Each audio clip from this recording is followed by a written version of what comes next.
நண்பர்கள் அனைவருக்கும் இனிய வணக்கம். நண்பர்களே, பிஜிடிஆர்பி வயது வரம்பை எதிர்த்து வழக்கு யார் வழக்கு தொடர்ந்துருக்குறாங்க அப்படின்னு பார்த்தீங்கன்னா, கிருஷ்ணகுமாரி ஆண்டிப்பட்டியை சேர்ந்தவங்க மதுரை உயர்நீதிமன்ற கிளையில் வழக்கு தொடர்ந்துருக்குறாங்க. இவங்க என்ன சொல்லியிருக்காங்க அப்படின்னு பார்த்தா, 2011 நான் தேர்வு எழுதுகிறேன். கிட்டத்தட்ட 5 முறை தேர்வு எழுதியிருக்கிறேன்.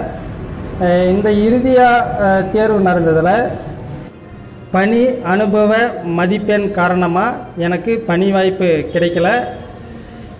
டிஆர்பி தற்பொழுது 40 வயதை நிர்ணயித்ததை திரும்ப பெற வேண்டும், பழைய முறையை பின்பற்ற வேண்டும், புதிய வயது வரம்பை நீக்க வேண்டும், வயது தளர்வு ஏற்படுத்தி கொடுக்க வேண்டும் சொல்லி நீதிமன்றத்தில் வழக்கு தொடர்ந்துருக்கிறாங்க.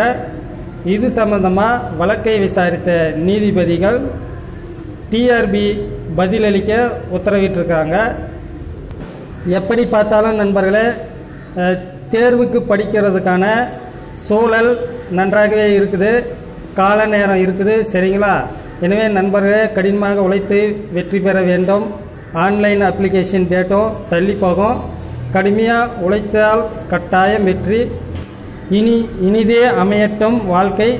நன்றி நண்பர்களே. நம்ம சேனலை சப்ஸ்கிரைப் பண்ணாதவங்க மறக்காமல் சப்ஸ்கிரைப் பண்ணிக்கோங்க, லைக் பண்ணுங்கள், ஷேர் பண்ணுங்கள். அன்றாட தகவல்கள் உடனுக்குடன் உங்களுக்கு வந்து சேரும்.